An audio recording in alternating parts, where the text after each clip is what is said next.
Yeah, I think it was something necessary to include in the series. And no, my intention wasn't to offend anybody. And here's what I believe. Let me just start off by just clearing it once and for all, as if people couldn't decipher it to begin with. But let's just say, like, let me just, say it once and for all. I do follow the teachings and the words of the Imams of the Ahlul Bayt.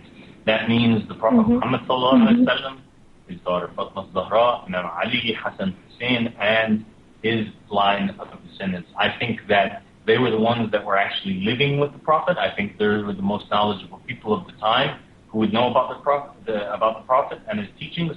I think that anybody who reads the words of the Ahlul Bayt will agree that there is no greater wisdom and that they've ever read before in their life.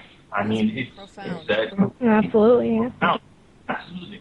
Having said that, I'm not claiming that all people who claim to be Shia are on the true path, and I'm not claiming that all people who are Sunni are on the true path. To be able to call oneself first and foremost a Shia, which means a follower or a member of the followers of Ahlul Bayt, you have to really be sure that you're living up to those standards, because it doesn't matter what you call yourself. What matters is whether or not the Prophet Muhammad sallallahu alaihi wasallam and his family would call you one of his followers.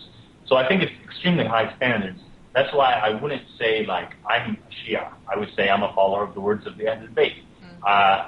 Have the institutions been infiltrated before? I'm sure they have.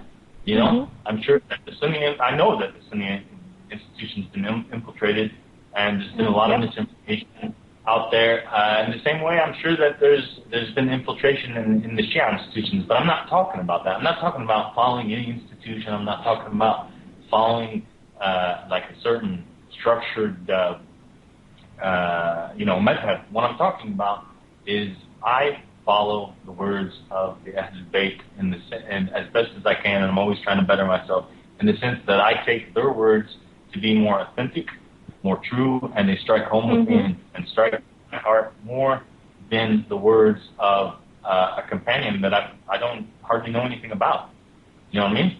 And I think that there's a lot of wrong accusations when people say that the Shia or the people who love Ali are loving him more than the Prophet sallallahu alaihi wasallam and talking about him more. I don't think it's a contest over who we're talking about more, and I don't think the Prophet Muhammad sallallahu alaihi wasallam would be mad that anybody was talking about his own son, Imam Ali.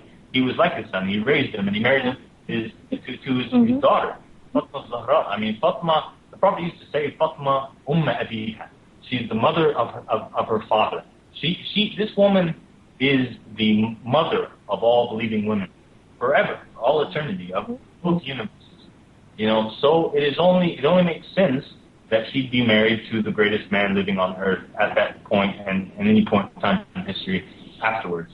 And that's why I think that it's very, very important to listen to the words of the Ahlul Bayt, because the Prophet Muhammad sallallahu alaihi wasallam in countless hadith, he would say, Ali wa Ali ma'al haq. Ali is with the truth, and the truth is with Ali. We talk about his faith and compare them to the Ark of Noah. He would say that my Ahlul Bayt is the Ark of Noah. Whoever is, rides the Ark has saved himself, and whoever has not has failed. And having said that, the Prophet also talked about 72 sects, or 73 sects of Muslims, and that all of them would be in hellfire except for one sect. And if you look at the words of the Ahlul Bayt themselves, they tell us not to worry about sects. Why? Because their true followers are not any sect that's labeled by any name. It's a group of Muslims who actually live to their sayings and their teachings and live up to their actions and actually try to emulate the Ahlul Bayt. So it's, a lot of people think that what I'm doing is Iranian propaganda or, Shia propaganda. And they're free to believe whatever they want to believe, but the truth is different. And if somebody is so scared, and is working so hard to try to, disprove the words of the Ahlul Bayt or a certain group of people, or whatever. I mean, you got to ask yourselves, like, who are these people working for, and what's driving them so, even though that their behavior and their way of acting doesn't really emulate the standards of the Prophet in any method. Right. So, you know, that reminds me, I was going to say, that reminds me of, you know, I think there's a book, it's called The Dumbing Down of America. And my uncle tells this story that he was in this, like, group, I don't know, it was like a big auditorium or something. Somebody was speaking, and he said, I'm going to read out 5 questions. These are questions to get into Stanford, you know, high university, right, in California. And so he asked the questions, and he said, you know, these were, like, impossibly difficult questions.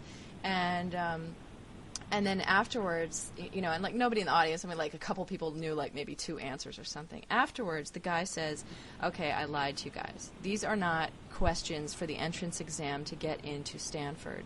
These are questions to get into high school in the United States back in 1800 and something. And, you know, he said the whole audience was just blown away.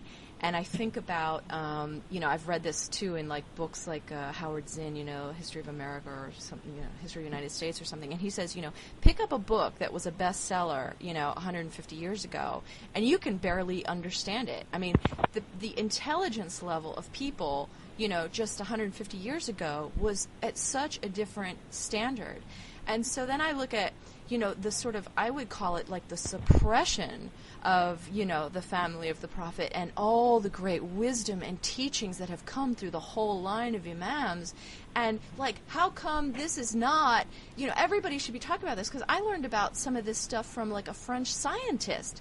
And he's talking about how brilliant Jafar Sadiq is, you know, and I'm like, wait a minute, how come we're not talking about this in the mosques? And we talk about, you know, I think it's just this whole, I think, sort of a dumbing down of the ummah is like the intent, you know, not to, like you said, standards, you know. We have these higher standards that we can look to more examples, you know, a continuation of it through time of people that were not necessarily prophets, but, you know, just wise men. And, you know, why can't we also aspire to these higher standards? And of course it's in the interest of, you know, the dark forces and those who want to work with it to suppress the ummah. I mean, if you're going to suppress anything, I mean, I always said if I was the shaitan, I know I'd be hanging out in the mosque, because that's where, like, the highest truth is in Islam, is in the Quran. So you're going to want to really target that group of people and make sure you get them swayed off, you know, distracted onto another issue, whether it just be not focusing on the higher standards, or whether it be in this bickering back and forth and arguing, you know, this senseless battle back and forth. And like you said, I mean, you know, if people are afraid to just, you know, look into maybe, you know, another side of it, I'm certainly not afraid to look at any. I just want the truth. I just always want the truth in anything, and I also want peace. And I would just like everybody, just let's all come together on the same page. And the things that we can't come together on, I think you mentioned it. We'll just leave that alone. Just leave it alone. And yeah, I mean, I absolutely agree with everything you just said. But you know, to say that the Umayyads were who later became the Sunni. I mean, you know, I personally, the way I look at it is that, like you just said, our history has been infiltrated so many times, and so I don't think that anything at this point is 100%. I mean, I don't think that there's any way for us right now to find out, you know, what actually went down, and, you know, or who the righteous, you know, caliph was. But, I mean, and I think that, you know, stuff like that is not, I mean, I don't think it's our job to be sitting here and speculating, and, you know, because all we can do at this point is speculate. And are we going to be questioned by Allah for all of this? I don't think so, you know. So, you know, I was just going to say that